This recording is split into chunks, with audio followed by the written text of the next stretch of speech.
We're going to talk to you today about making fajitas because fajitas are one of the best choices that you can select at a restaurant. They're very high in nutrient density and they're very low in carbohydrate yet high in protein. So it remains one of the best choices that you can order at a restaurant. So we're going to start today with getting all of your ingredients together. And for this we have a chicken fajita mixture that has already been, I prepped it up last night.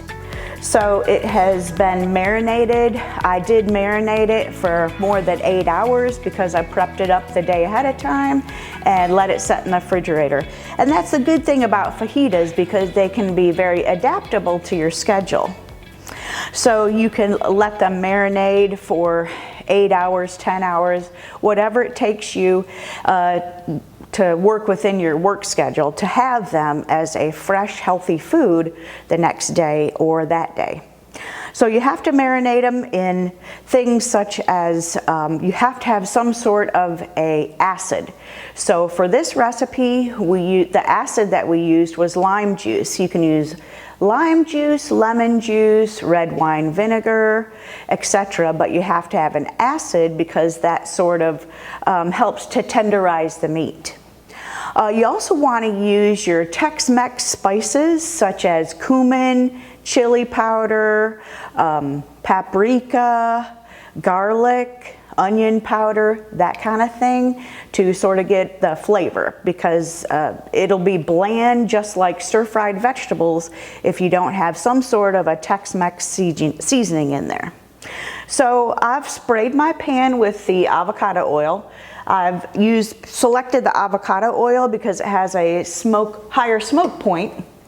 So my food will be able to cook at a higher temperature without creating that bad smell that sauteed food gives you sometimes. So we're going to use the avocado oil, but you could also use the olive oil if you wanted to. We've taken our peppers and we've sliced them up, and I've used lots of orange bell peppers and red bell peppers because the red bell pepper has even more vitamin C than an orange does. So that's a good source of vitamin C. Peppers are also high in B vitamins. The onions provide a sweetness or a tanginess to your mixture. And then we have garnishes over here for when our guests can select whatever garnish they want on their fajita. So I'm going to get started. We have this stir fry, or the fajita mixture that I put together last night. And my daughter was so gracious to have it ready for me the next day. So I'm going to turn on the stove here and we're going to get cooking.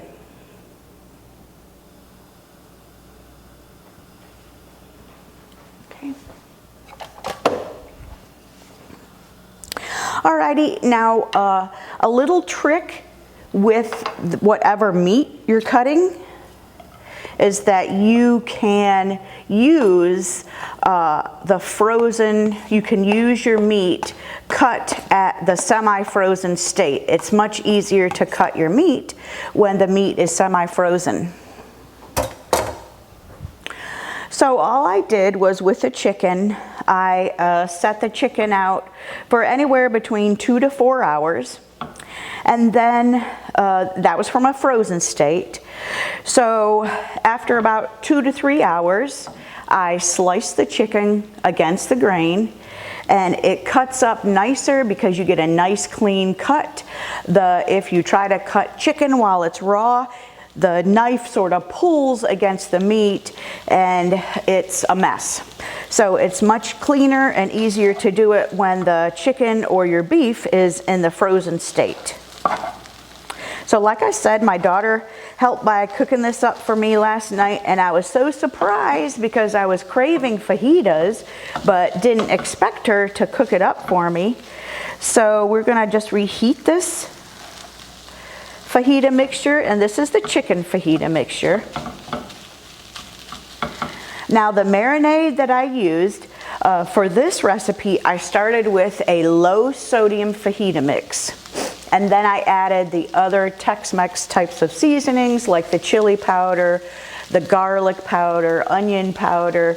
You got to have some cumin in there, or like I said, it's just basically stir-fried vegetables. And then some hot sauce or some ground black pepper or red pepper flakes. So I'm just going to saute this up nicely. And like I said, it was already done yesterday. But I'm waiting for the onions to sort of crystallize because I can tell that the onions aren't cooked thoroughly yet. So while we're waiting on that to cook, I'm going to go over here and show you the beef. This is the beef that I prepared. And I used a top round flank steak or sirloin steak. You can use any of those cuts. And like I said, it is much easier to cut meat in the semi-frozen state.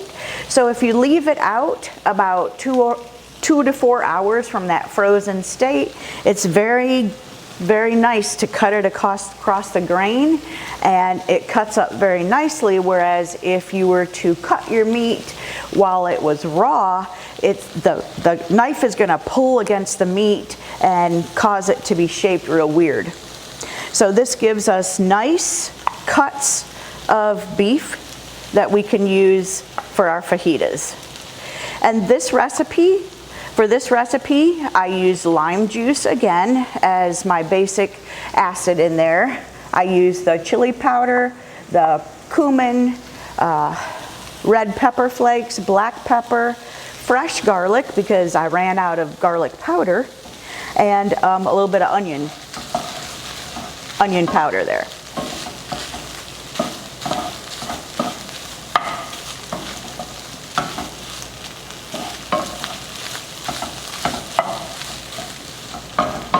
So like I said, I'm sauteing this. You want to look for the onions to sort of get clear.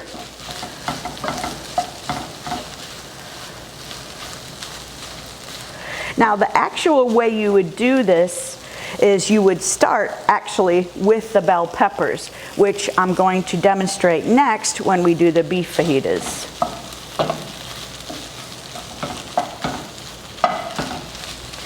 For the shells that we're using are going to be the Mission Carb Balance shells, which you get one of these Carb Balance shells is equal to 1 bread exchange on the diabetic diet. So these are the low carb tortilla shells that we're going to use here. You can also use the corn tortillas, like the street taco type of corn tortillas, and you get 2 of those for 1 diabetic exchange if you're trying to follow a diabetic diet. So either way, you get 1 of these equal to 1 carb and 2 of these.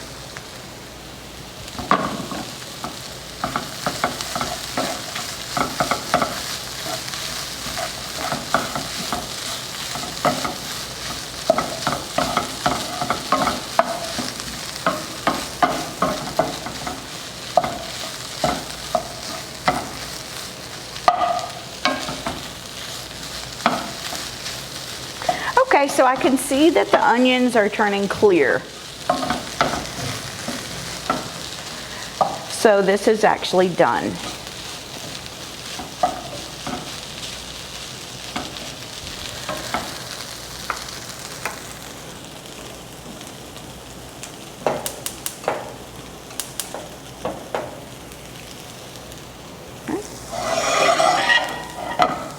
So I'm going to take it over here.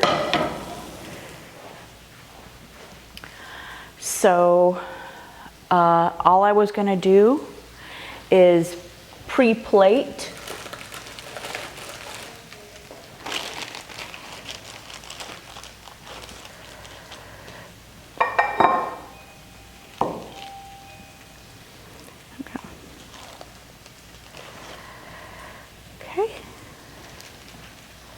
Bring this over here because we are basically done. And there you have it. That's a quick, easy recipe, healthy.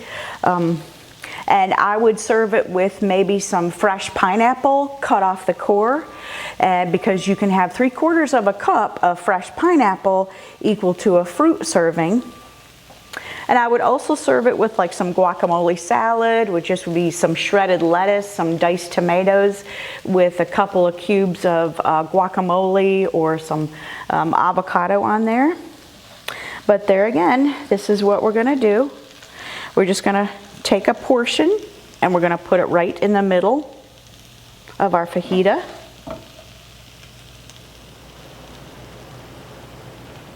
And that portion is about 2 or 3 ounces. And we're just gonna fold it up from the bottom and sort of use the sour cream to glue it on the sides. And then people come by and help themselves to our garnishes.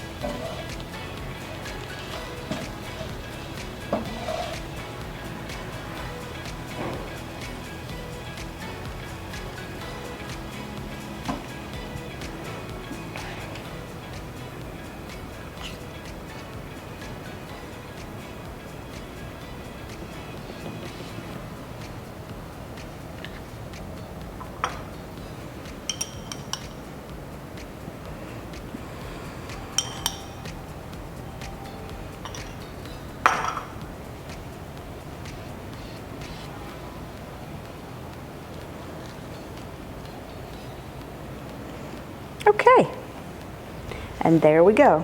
They are ready to serve. Thank you very much. I really enjoyed preparing fajitas for you today. And now it's your turn. Take it home and enjoy.